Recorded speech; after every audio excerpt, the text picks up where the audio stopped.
위암과 대장암은 우리나라 국민들에게 가장 많이 발병되는 암 중 하나입니다. 기름지고 자극적인 음식을 즐겨 먹는 식습관과 더불어 흡연, 음주와 같은 생활습관이 주 원인인데요. 소화기관의 질환 유무도 확인하고 암을 조기에 발견할 수 있도록 정기적으로 내시경 검사를 받는 것이 좋습니다. 위장, 대장 내시경은 90% 이상의 높은 정확도로 위암과 대장암을 진단할 수 있습니다. 위 내시경은 위장과 십이지장의 질환 유무를 확인할 수 있고, 대장 내시경은 대장의 질환 유무를 확인할 수 있으며 이상이 있는 경우 조직 검사를 통해 확실한 진단을 할 수 있습니다. 많은 사람들이 내시경을 하기에 앞서 수면으로 검사를 해야 하는지 비수면으로 검사를 해야 하는지 고민합니다. 내시경은 관을 삽입하여 움직이는 과정에서 통증과 불쾌감, 구토 등을 유발할 수 있으므로 통증을 최소화하기 위해서는 수면을 택하는 게 좋습니다.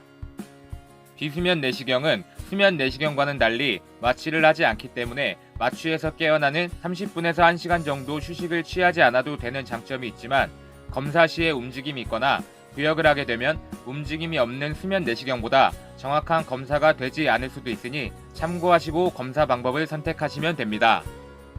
수면 내시경은 잠든 상태에서 검사가 진행된다고 생각하지만 잠이 든 상태가 아니며 의식이 전혀 없는 마취 상태가 아닌, 의식은 있지만 사실상 수면과 비슷한 진정 상태로 검사 과정을 기억하지 못하게 하고 불편감을 최소화하여 받는 검사법입니다.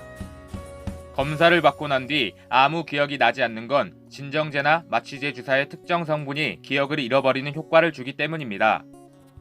진정 상태를 유도하기 위해서는 미다졸람 같은 진정제나 프로포폴 같은 마취제가 주로 쓰입니다. 두 가지 약물 모두 내성이 없고 내시경 검사 중에 기억만 나지 않을 뿐 기억력을 나빠지게 하는 부작용은 없으며 검사 시 아주 소량만 주입하여 사용하기 때문에 약물 중독에 대한 걱정도 피할 수 있습니다. 하지만 80세 이상의 고령이나 심장질환, 호흡기 질환, 중추신경계 질환이 있는 사람은 발작, 혈압저하, 호흡곤란 등이 나타날 수 있어서 보통 수면 내시경을 권하지 않고 비수면으로 진행을 해야 하지만, 꼭 수면 내시경을 받아야 하는 경우에는 응급시설이 있는 병원에서 검사를 하는 것이 좋으며, 수면과 비수면을 선택하기 전에 꼭 의료진과 상담하여 이 부분을 얘기하고 검사를 진행해야 합니다. 내시경 전에 크게 걱정하는 것 중에 하나가 바로 검사 중 발생할 수 있는 천공인데요.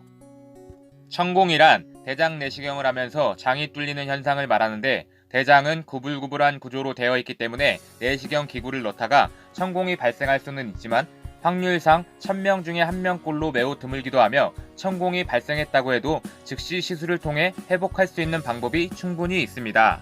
하지만 내시경은 사람의 손으로 하는 검사로 의사의 실력에 따라 차이가 있기 때문에 내시경에 경험이 많은 숙련된 의사를 잘 알아보고 검사를 받는 것이 좋습니다. 매년 새해가 다가올 때면 건강검진을 해야 한다는 생각 한 번쯤 해보셨을 겁니다. 올해도 건강검진을 미루고 있다면 더 이상 미루지 마시고 내시경부터 시작해보는 건 어떨까요? 우리 모두 100세까지 사는 그날까지 시청해주셔서 감사드리고, 다음엔 더 유익한 영상으로 찾아뵙겠습니다. 감사합니다.